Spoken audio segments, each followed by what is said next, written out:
Hi everyone, this is Dave from Geekanoids and this is my review of the Logitech Gaming Keyboard G110. This is the box you can see at the moment. This is one superb gaming keyboard. Really excited to be able to bring you this review. Now before I kick off the review, I'll just quickly mention that this video is being recorded with the Sanyo Zaxi VPC SH1 camcorder.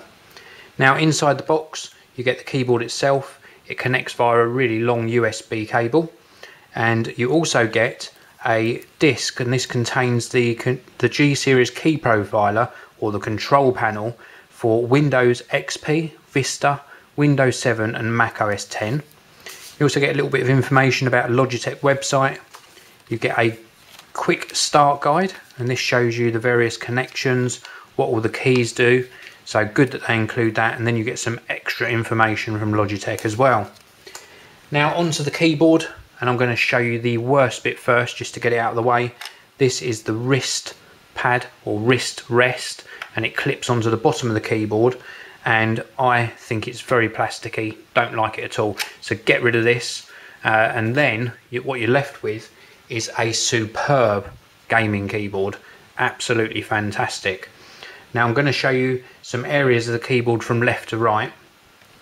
First of all, we've got some macro buttons here, and these are for saving key presses or combinations of key presses to these buttons, and you do that by pressing the macro record button, then a series of keys, and then whichever one you want to save it to, and that saves the macro to these keys. So very useful if you're using this for gaming. Then we have got M1, M2 and M3 buttons. They're used for changing the backlighting, and they're also replicated on the software. And to switch the backlighting on and off, you've got a button here, and you can have either red or blue backlighting, or you can mix it into a purpley colour. It's not going to show in my studio lighting, so I'm going to try and show you an on-screen representation of what the backlighting looks like. Then we've got a little switch here which turns the keyboard from game to desktop mode. In desktop mode all of the keys work. In gaming mode, in that right position, it disables the Windows keys and any modifier keys, so you don't actually accidentally press them while you're in a game and go back out to the Windows Start menu. We've also got some additional connections. I'll just quickly show you on the back of the keyboard. Just here we've got a connection for earphones and a microphone, and we've also got another USB port here. So the fact you're using up a USB port to connect the keyboard to your computer doesn't mean you're going to lose one. They give you an additional port here so you can connect your mouse to the back of the keyboard. Now those two ports I showed you for a microphone and also a headset, you can actually mute them by pressing either of these two keys here. So you've got instant mute. Then you've got a full numeric keypad on the right hand side of the keyboard here, and also some media controls. You've got a mute button, play, pause, stop, skip backwards and forwards, and also a volume control. This keyboard is really nice to use. Very good key response and extremely comfortable. For gaming it's absolutely superb. I've been very impressed with it.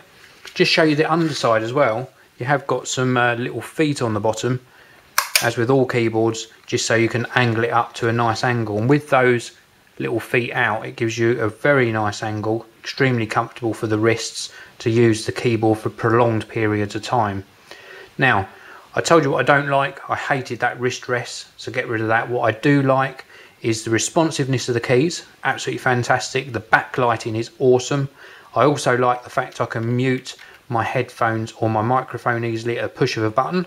These media keys are also very useful for controlling my media player. Absolutely nice keyboard, very well made. The only other negative I could say is that wrist rest is plasticky, and the keyboard feels a little tiny bit plasticky as well. It's not the most solid keyboard I've ever used, but it's going to cost you only around about £70 in the UK or $80 in the US, and for that sort of price you are getting a very decent gaming keyboard. It might not have the screen on as some of the later Logitech or higher end models do, but if you don't want those gimmicks with the extra screen, this is an absolutely superb buy. Well, thank you very much for listening. Please do subscribe to the Geekanoids channel so you don't miss any of my future reviews, and also if you want to follow me on Twitter, If you follow at Geekanoids, you will get all of my regular updates. This video review is sponsored by BMI Solutions, the largest reseller of document scanners within the UK, with a price promise guarantee.